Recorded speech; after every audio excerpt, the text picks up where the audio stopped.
Hi everyone, and welcome back to the session. So I think just sort of this session is really all around sort of looking into the role of new channels and crucially the role of digital and the impact it's having for brands and marketeers. We're obviously very much in the throes of the digital revolution. Indeed, I was reading yesterday, in fact, that sort of Web 2.0 was all around social, and now we're very much in the digital era. And what that means is digital has become the ultimate enabler for customers. But that said, it's been said recently that the pace of change will never be this slow for brands and marketeers. So it's absolutely vital that we ensure that we remain constantly relevant to the customer, whoever they are. This topic's obviously very wide-ranging and we could literally spend all day discussing it, but we've only got 20 minutes and then there will be time for questions. So we've picked out some key discussion points and I'm delighted to welcome my fellow panellists who will be talking them through. So starting next to me, we have got Luke Vinogradov, who is the VP of Digital for McDonald's. So prior to joining McDonald's, Luke held senior roles at Tesco and Amazon, and he's now leading the brand's digital transformation program, really changing the way that consumers interact with McDonald's from the digital experience in the store to engagement through digital media. Next to Luke, we have David Tomczak, who is the head of digital at 10 Downing Street and the Cabinet Office. Prior to joining 10 Downing Street, David was a journalist at the BBC. He also chairs the government's Communications Services Digital Centre of Expertise, which brings together some of Whitehall's digital experts. Between David and Simon from Adobe is Stephen O'Kelly, who's the Marketing Director of Guinness for Western Europe. So in the last few years, Stephen's led the transformation of the Guinness innovation agenda, spearheading the launch of 4 new Guinness creations across Western Europe, alongside the development of the new Made of More positioning. And he's also obviously been working on helping to transition the brand digitally. And then finally, Simon, who is the Director of Marketing for Adobe. So Simon's built a centre of excellence in EMEA for search, media and email, and he's also responsible for the editorial strategy of CMO.com. So I think where better to start really than one of the most iconic and famous advertising-led brands than Guinness. So Stephen, given your heritage and the brand's iconic history, can you tell us about how important digital is to you in ensuring that Guinness remains relevant in the 21st century? Yeah, so I suppose, first of all, Guinness is 256 years old this year, so it's been around for a very, very long time. And I think as well as being a great beer, I hope you'll be sampling some later at the bar. I think one of the enduring things about Guinness is that, it's a great storyteller, and a storyteller, of real substance and authenticity. So I think, still in the 21st century, video content remains, king for Guinness in terms of our ability to actually get those stories across. But the digital world really, really has changed the game for us. And I think probably 2 really, really big things. The first is in terms of being able to explode our reach and kind of getting really relevant content to the right sort of target. And the second piece then is actually just the role of long format copy and the ability to be able to platform long format copy within digital online. And that's all about being able to get across just a really, really rich story. So just a few examples, I guess, on that to bring it to life. So on the reach piece, I don't know how familiar people are with some of the rugby content we created for Autumn Internationals of Six Nations, but there was a really cool one for Johnny Wilkinson for England, Shane for Wales, etc. So very, very strong piece of copy. So obviously TV was, a core part of that activation, but we did supplement the TV with, additional video content with the big broadcasters, but also YouTube and Facebook. But just to give you some of the numbers that we achieved, and they really are staggering. So the Johnny Wilkinson post, one single Facebook post within a week achieved 500,000 views, which is phenomenal. And then when you add the 4 pieces content together, which were promoted probably sporadically over an 8-week period, so 4 in Autumn Internationals and 4 with the Six Nations, the views are in excess of 6 million combined, which are really, really impressive, and really, really add kind of the power of the campaign. So it has really transformed reach for us, for sure. On the deeper connection piece, again, the point here is we would just never be able to platform anything longer than 30 or 60 seconds, particularly in GB, where traditional media is very, very expensive. And I think being able to use online to platform much longer format, so up to 5 minutes actually, has really transformed things for us. So again, to get an example, we produced a piece of content called Sapeurs, So if you're familiar with it, it's a bunch of fantastic guys from the Congo who use their dress, you know, and their sartorial elegance to kind of, I guess, self-express in a country that's much more associated, I guess, with war and poverty than it is for kind of sartorial elegance. You know, so the TV ad we created on that performed very, very well. But actually what really, really blew us away is the documentary which we created alongside that. It's actually a 5-minute documentary which we posted on YouTube, and the views for that are 1.7 million. It's been taken down now due to usage rights, but like a phenomenal achievement for a really long form piece of content. I guess for us as a brand, you know, it allows us to do so much more and to, I guess, embed, to use the marketing speak, our brand point of view really, really sort of deeply with consumers. Final piece, I guess, would be just, you know, we are a brewer and we are a beer. And what we find nowadays is actually consumers are so much more interested in the stories behind how things are made. You know, they want to see the people, they want to see the brewers, you know, they want to really, I guess, penetrate below the surface, you know, of brands and kind of really get to the intrinsics. And again, you know, we have kind of opened the gates of St. James's Gate for those of you who are familiar with our spiritual home and let people in, you know, but again, without the kind of benefit of online and being able to kind of have long format copy, we would never be able to kind of tell the rich stories of the brewers, all the traditions, etc., like that go on inside the walls of James's Gate. And another really key sort of proof point was people being able to interact with the brewers, you know, and they were able to do that through Twitter, for instance. So Q&A sessions with the actual Guinness brewers really, I guess, proved to people that these people are real and these people really exist. So I guess for me, I would say the kind of ironic piece, our brilliant kind of piece, is that digital and technology have allowed us to put a much more human face in the brand. Brilliant. And so from one iconic brand to another, Luke, with McDonald's obviously an icon on most of our high streets, can you tell us about the role digital plays in bringing the brand and restaurants to life and how you use digital to engage your customer?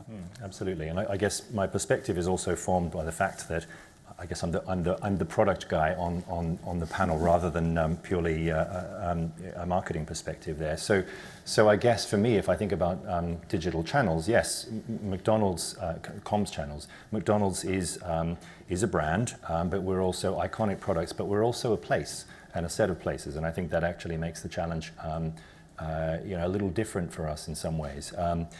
You know, the big thing that means for me is then if I zoom out from comms channels or digital channels traditionally associated with comms and social and email and so forth, and actually look at all the touch points there digitally for us that extend from outside the restaurant right through into the restaurant. Not everybody has that opportunity and not everybody has that challenge. And I think if you look at that challenge, the number of channels you have means that you need to start thinking much more holistically about these. And that's a brand challenge in many ways. And the great irony of the effort we all put into multi-channel is that you know, we can argue about comms channels versus service channels. Customers don't care about channels at all. They're not relevant to them. Customers have needs. Brands can help them with those needs, and that interaction is mediated by context. So context actually becomes super, super important, whether that's the context of a communication or a service moment. And a customer, as I say, may not distinguish between those two things. So ultimately, we may start a conversation in one place outside the restaurant with a more traditional communications channel, whether that's kicking it off with email or an in-app communication, that ideally will take place on a much more one-to-one basis these days than a broadcast.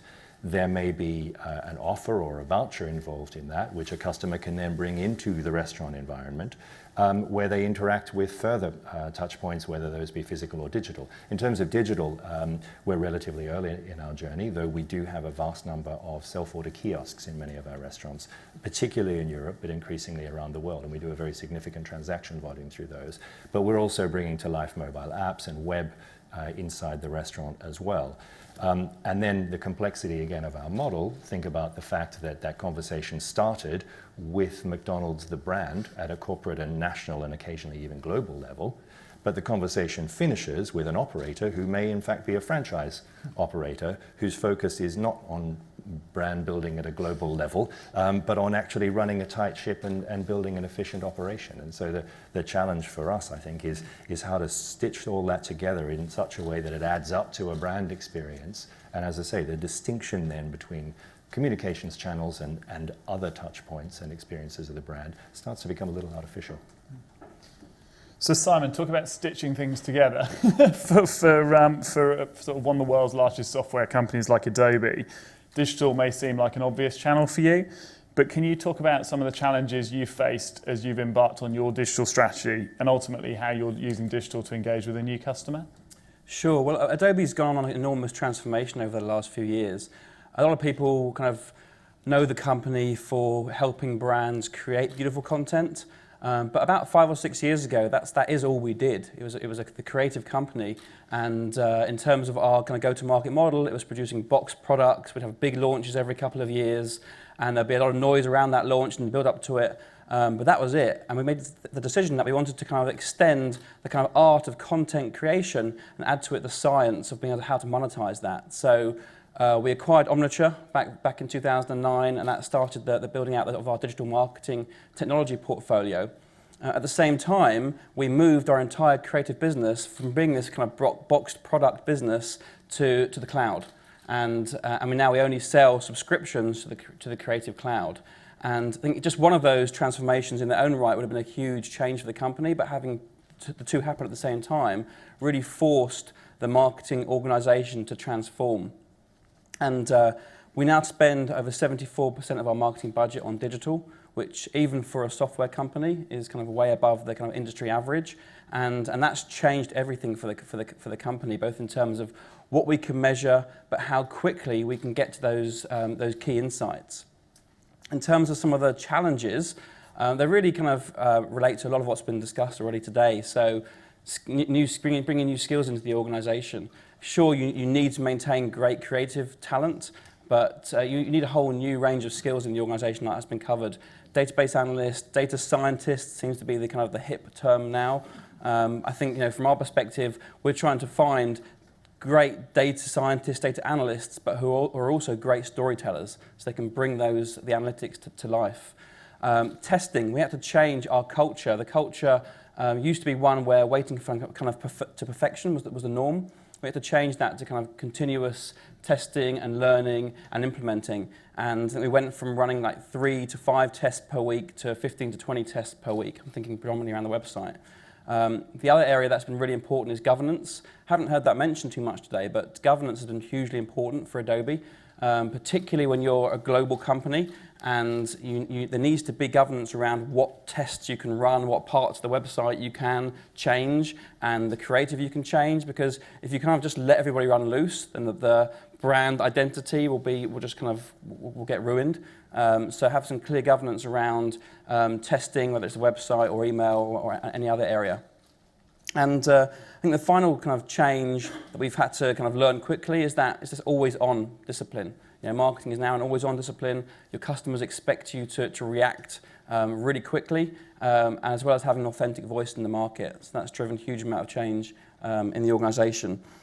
In terms of engagement on the different digital channels, a couple of things we focused on is making sure we're kind of driving conversations as opposed to just using channels to communicate. And that we've implemented things like Behance, which is kind of like a LinkedIn for creative professionals, and bringing over 1 million creative professionals together where they can upload their portfolios, they can share, they can comment, they can rate. It's adding value to that audience. And from a kind of B2B perspective, we launched CMO.com, which again is not about selling, but it's around providing inspirational, useful help and how-to guidance for senior marketers. And that's been really well appreciated by our different audiences. Thanks, Simon. So in terms of sort of when we turn to social, so we've talked a bit about social and the role that social plays as a channel. As a marketeer of a consumer-led business, social is a no-brainer and it plays a massive role in our marketing mix. But David, turning to you, I've been quite interested to see sort of how the government has transitioned towards social in the last few years. So it'd be great to understand what social gives you that the other marketing channels don't. It's the same for government as it is anywhere else. It's essentially the core of its engagement. It allows us also to have, it is very accessible. So it's a sort of level playing field when it comes to messaging, which is obviously very important for us. I think with that in mind, the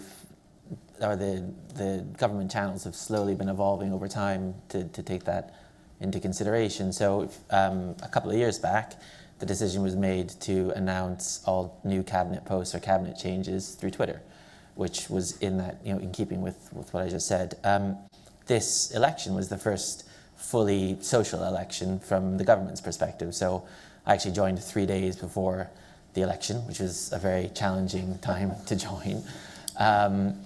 And essentially, as the results came in and the government started to form, all of that, the first port of call for the messaging around that was through social. So that had a great sort of impact in the sense that it meant that not only was it quick and easy for us to get the message out, and it was accessible to everyone, so it was a level playing field. On top of that, we had a centralized voice around the messaging. So departments could take what we were doing and then feed that through to the other elements of government. And to some extent also, it then started complementing other channels. So some of the stuff that we put onto social ended up, for example, on BBC News. We had some infographics that were very, very useful. And that, in turn, in a sort of virtuous circle of events, meant that we galvanized innovation within our teams a little bit more as well. So on my team in particular, people were really spurred on by the fact that the social channels had had a great success at the election. And as a result, wanted to test and do more and more along those lines. So it's at its base, it's about engagement and it's about transparency, and it's all the things that we all know it to do. But I think it's had a really good effect in terms of centralizing some of the messaging, and then also from the team's perspective, it's great in terms of pushing innovation.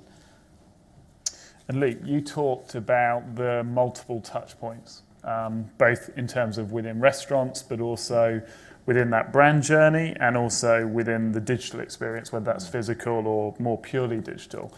Obviously, that extends into social. How do you take what people are saying about you, what people are experiencing around McDonald's, and feed that into your product world? Good question. It's a hard thing to do at scale.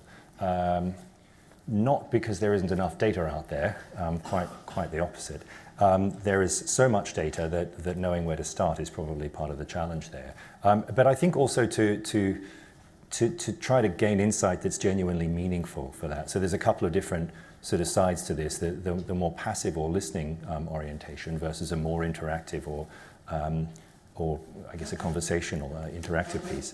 On the listening side, we are building capability. We're at I'd say early in our journey around that. There's a lot of data out there, but to programmatically turn that into insights that we can utilize is a big task. So we've built a global brand hub in our Oak Brook office in the US, which we're using to kickstart a lot of these capabilities, which we will then start to put into more locations and more languages and culture sets around the world. And as I say, we're at the start of that journey. We're learning some interesting things, but as I say, the challenge is not to be able to produce a word cloud for your people that contains words like burgers and fries.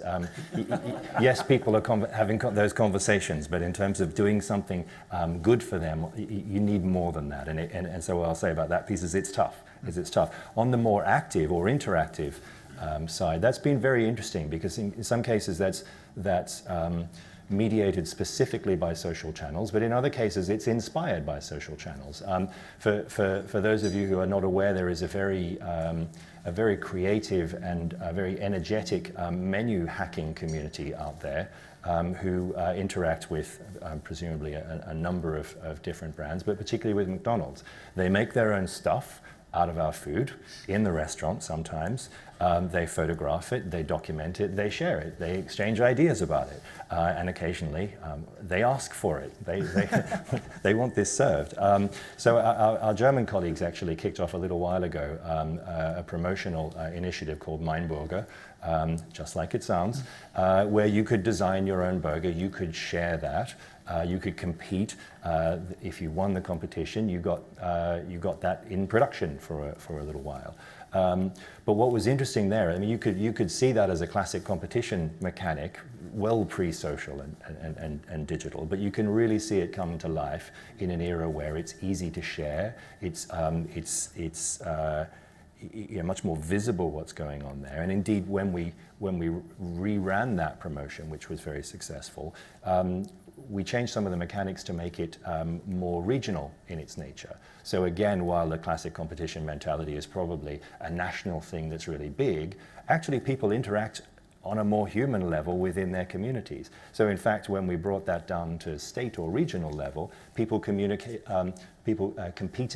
even more energetically to try to win that, and we had a huge amount of engagement with that. So as I say, both mediated by social, but in many ways actually inspired by the culture that is created by social as well, in terms of wanting to show the world about this stuff and exchange thoughts on that.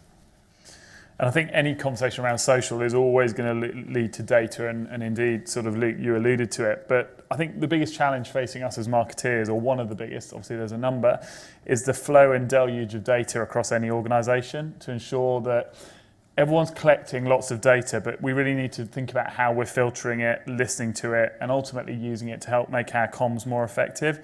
So David, data and the government, obviously always quite controversial. So given the obvious sensitivities around the government's access to data, how do you balance this against the need to use data to ensure you're targeting and speaking to the right people?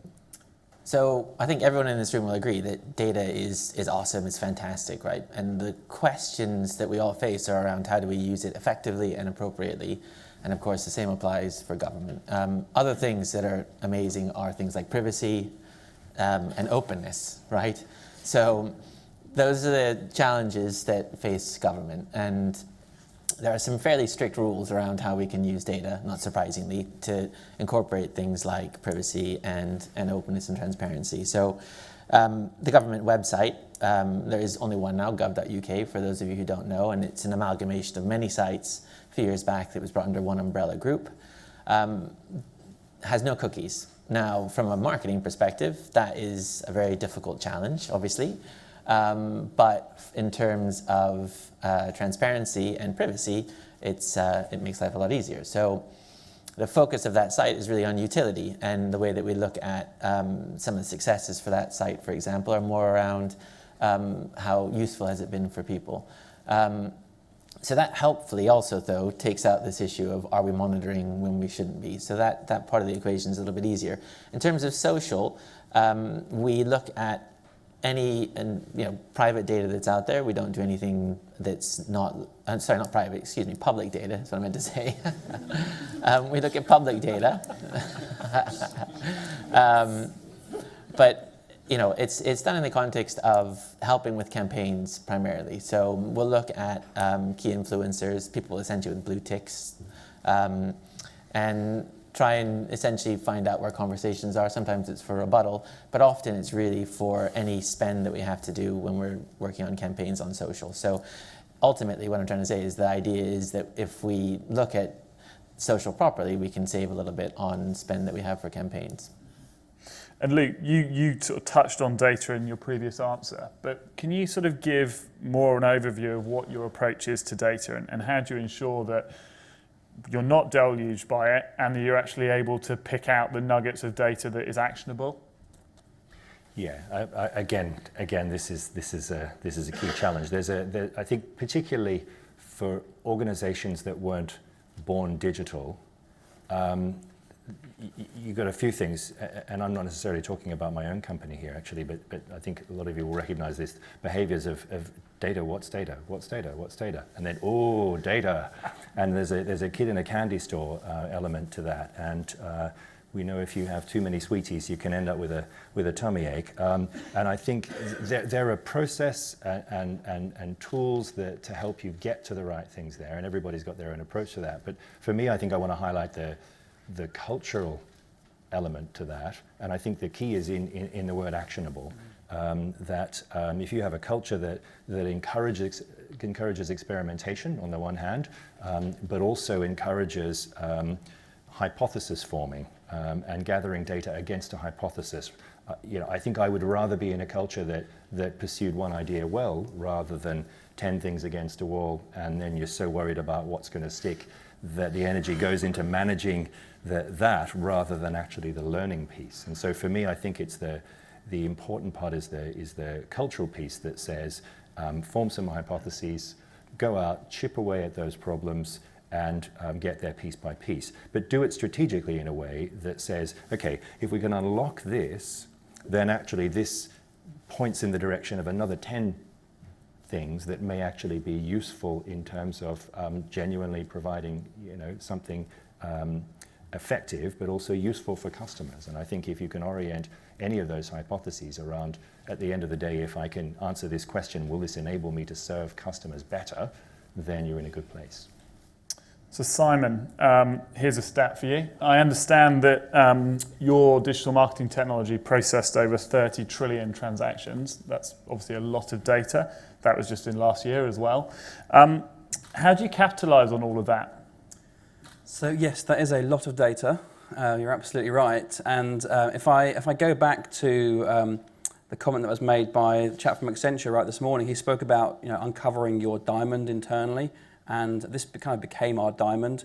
What we recognised was we could do something with that data as long as you analysed it and aggregated it and used it anonymously. You can start to uncover some interesting predictions and insights that will be valuable to our customers and also to the wider industry. So we created a group called the Adobe Digital Index, which looks at all of the data coming from 5,000 customers worldwide, their website visits, their ad spend, their social behaviour, and start to uncover some interesting predictions and insights and publish that research. So we just published one around mobile and video based on over 400 billion video advertising impressions. We also use it as a mixture of kind of business insights and predictions, which our customers find really useful, such as the spend around the holiday season and mobile versus desktop and things like that. But also kind of some entertaining predictions. So we based on social buzz, we predicted who would win the Eurovision Song Contest, for example, and got that horribly wrong. But it got a lot of buzz, and the person from Austria particularly liked it. But we're also if you tie it to kind of interesting events and look at social buzz, for example, we use social buzz to predict which films would be the blockbusters over the summer. And we've done that for the last couple of years and been right year on year. One of the things that we uncovered this year is that we predicted initially that San Andreas would be a complete flop based on the amount of social buzz that was coming up around that film. But the studios for that film picked up on that, and they asked their lead actor, who happened to be Dwayne The Rock, who had a huge social following, like millions, to start to tweet about the film. And by him doing that, suddenly the amount of social buzz massively increased, and consequently we revised our predictions, and it's been a real hit. So just some interesting insights that some of our customers are starting to leverage. So that's in terms of those kind of transactional data. The other thing that we've done as part of our digital transformation was introduce a specific group called the Marketing Insights and Operations. And this group that sits within marketing is now seen from the CEO downwards as the single source of truth in the organisation. Prior to having that organisation, every function felt they had their own set of KPIs, felt their data was the right data, and the CEO didn't know which way to turn, didn't know who to trust. So he said, this is the single source of truth, and all the other departments are aligned behind that. And so that's helped in ensuring that we standardise on our reporting and what we're measuring. But also having the right kind of people and process in place is really, really critical in order to be able to quickly uncover those insights, and then more importantly, put together action plans to be able to act upon them. Great. And I think just before we go on to questions, I always like to come out of a panel with one bit of advice, one bit of insight of sort of what is coming up. So I guess starting with you, Stephen, what do you think the future holds for us as marketeers and brands with change just getting ever faster? Yeah, well, I mean, I think the future within the Guinness context is an inevitable transition from what we do now. And in our case, that's been actually like a really, really, really big spender in traditional media and dabbling in kind of probably social and digital into like really, really embracing social and digital. And I think, there's sort of push and pull factors actually within there. So when I think one of the barriers I actually think to us as business leaders really embracing the digital piece with the same gusto that we do traditional media is actually measurability. So we use econometrics to actually measure a lot of what we do in media, and actually, you're into multi-million pound decisions here, so you really want that element of science and discipline. And typically, we just see really, really strong, small return on investments for digital, which is frustrating, and see really, really high ones for TV actually on Guinness in particular. And I think it's a real barrier, because we tend therefore to actually put the safe bet and the safe money on traditional media, and then we'll kind of like experiment, put a bet on red, for some of the digital piece, So I really kind of feel it's a little bit of a shout out actually, to the digital world, to really, really have a think about measurability, and particularly sort of econometrics, because the more we can show return on investment on digital that competes with TV outdoor, etc., PR, the more it will attract investment, so that's a very, very simple point on that. And then the other piece, for me in terms of our vision for Guinness in the future is a really, really positive one, which is we're lucky enough that Guinness is a brand that people want to talk to and have a conversation kind of with. And I think a really, really powerful vision for Guinness is really being able to respond, in real time, real life, things that happen in culture, in context, that reflect our brand point of view. We can't go there without digital and social, we can't actually make that happen, but it's really, really interesting the challenges that it puts to us in terms of how our brand teams are set up, our marketing teams are set up, how the business even thinks, but also for our digital agencies and for our PR agencies. So, but we're clear in the vision, but lots of really, really sort of interesting challenges to actually get to that. And before we impinge on any questions, I can see Tiffany's looming. Just, I think it's right appropriate that everyone else should give their advice, but I'd encourage them to keep it punchy so we can have questions. So Luke, the future. Happy to keep it punchy. I guess for me, it's probably, there's a lot of discussion about the what, and certainly about the why. I mean, we're talking about the econometrics piece and supporting those decisions. If I look inside my organization and a lot of other organizations, again, that were not born digital, there are fewer and fewer doubters there, I think. Yes, we need to burrow into the numbers, but multi-channel economics is just hard. For me, I think the how is an area which, and I've heard quite a bit about it today. If you wind back a year or two, you didn't hear much about that. It was all about how do we get to cool, more like what is the cool place? Actually, everybody knows what the cool place is. There's lots of flavors of it, but how we get there is much harder. And rather than setting everybody up with this high stakes game inside our organizations to basically describe this amazing new world, and you're either there or you're nowhere, that's not helpful. And I think actually as we get better at this, I think also I'd like to think the ecosystem supporting us can get better at that as well, so that ultimately, digital is not just for the top few percent of brands that got there first, but actually customers, every customer of every brand can benefit from this. Absolutely. And David, sorry, just briefly, one word. Yeah, sentence, so future, not one a word. word, yeah. Okay, so a plug then for Reuters Institute and Nick Newman's work. They have all you need to know about the next 12 months probably, if you want to check that out. For me, the big things are around obviously perpetual change, which we talked about, has been talked about today. And specifically for us, things around tone, getting the right tone for different channels is something that I think will be a challenge and opportunity for us for the next 12 months or so. Brilliant. And Simon, finally. So I think we're going to see the continued convergence of data and creativity. I think storytelling should and always has been at the heart of great marketing, but really smart marketers will be using data to help evolve their creative and their message. Brilliant. Thank you very much. So time for questions, I think. About 10 minutes for questions. I've hurried you through your advice. I'm really hoping there's some questions at this stage of the day. I think someone had their hand up just here. Can we get a microphone? Again, your name and company, and if it's to a specific panellist, please. Hi, my name's Kim from My Supermarket. My question's for Stephen. You talk about ROI and the measurability of ROI from TV. It's always been there, very traditional.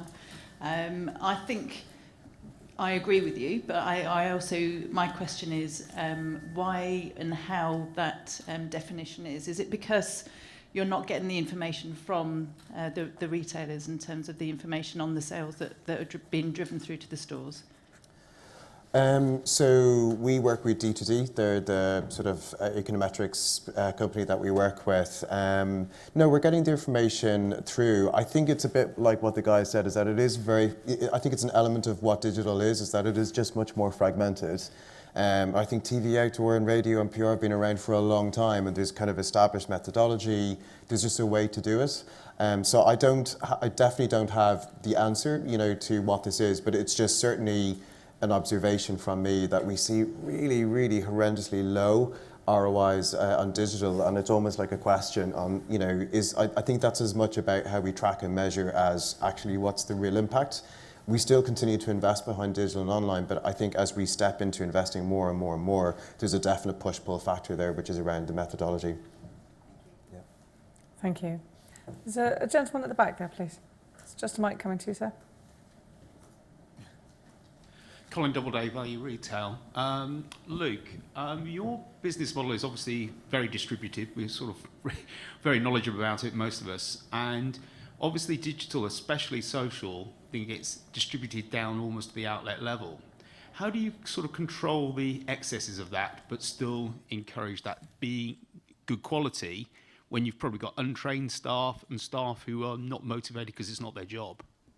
Yep. I hesitate to answer, yeah, it's really hard. It's really hard, as you point out. I think part of it is education for us, and I found myself using, because my role covers both the product and marketing sides of this. On the marketing piece, I tend to use the word harmonizing a lot more than I use the word standardizing. And I think it is empowerment comes with, there's the rights versus responsibilities piece.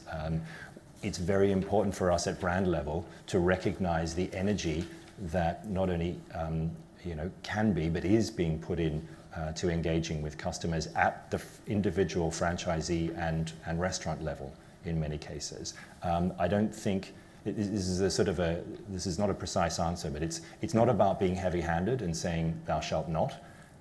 Because again, there's a lot of creativity and there's genuine relationships being fostered at store level. You don't want to get in the way of that. So I think the best thing we can do is actually equip those individuals with the right tools, whether that's for social listening and insight generation, whether that's things like loyalty and affinity programs there, to be able to engage in a way that's somewhat more structured, so that we're also not expecting them to be able to understand all the subtle nuances of where loyalty programs are at before embarking on something themselves. And in many cases, actually, the franchisees have a great hunger for that and are very appreciative of the provision of those sorts of tools. We just need to get on and do that as quickly as possible. Great, thank you very much. Any more questions from the floor? I'm going to take Anu, just because I know that you've asked a lot of questions. So the lady at the back in the blue dress and black jacket, please. Thank you. Anu Kermi from Templar Executives. And this question is really specific to all of the panel. We've heard some great stories about digital innovation and the social journey that everyone is on here today. How important do you think security is within that? And I'd like to ask it from two perspectives, in actual fact. One is the whole idea of, if you're permeating social across generations and sectors and business, what's the responsibility with regard to promoting digital literacy at the same time? And the second part of that question is, if you are developing and creating innovative routes to market and innovative products in the whole sort of digital arena, how important is security by design as part of that activity? And that's to all of the panel. That should take us to the end nicely, thank you. Digital literacy and security. I mean, in terms of digital literacy, I think that we invest. We acknowledge that there's varying levels of skill sets internally, so we invest a lot in terms of training and education, and we have that by different sites. I think just from a social perspective and in terms of responsibility and kind of I guess security or privacy. Again, we invest a lot in educating the employees about how they should behave, but we do it in a manner that doesn't kind of put them off, because that's the last thing we want to do. We do it in a kind of in a way that enables them to. We try and make it easy for them. So as well as giving them basic social education, kind of really kind of 101 type education, we also kind of package up content for them to be able to share easily, and we also make sure that we personalise the training. So there are some individuals that are really happy to engage on Twitter, for example, but others prefer to write longer form blog posts. So we try and personalise the training, and with that comes the kind of the compliance and privacy, and those areas get addressed through training. And on the security by design, anyone? Well, for us, I can answer a little bit of both, Yeah, actually. please do, David. In the case of the first one, we obviously have a responsibility to the people who work as civil servants. So, and we have things like code clubs and so on and so forth, and very much try and make everyone who's interested and needs to be digitally literate as possible, and so on and so forth. We also have a responsibility to the wider public in terms of, I mentioned accessibility before. There are obviously members of the public who cannot and do not access digital content. So, the other channels of communication have to also be invested in and used appropriately. So those are the two. It's fairly brief, but I hope we've covered those two. And then in terms of security, obviously it's paramount, especially on gov.uk, that anything that someone does, anything that's transactional in particular, is completely secure. And so it's a very, very high priority for the government website. And without having, really, really strong security, the whole concept falls apart. So, the way that that's managed is by making it one of the top 3 priorities for the government website, essentially, to make sure that everything is secure and that there's no risk of any kind of, you can imagine the government being attacked on a regular basis through cyber attack. That's something that they take very seriously. Any other panel comments, or that sums it up nicely in terms of the security aspect? Just one more check-in from the floor. We've got time for maybe one more. Just one more. This gentleman here. Thanks very much. Thanks. You all talked about, Brian Watt from Hans Sloan, a startup chocolate company. You've all talked about campaigns you've done. Could you just mention a campaign you wish you had done? Nice close.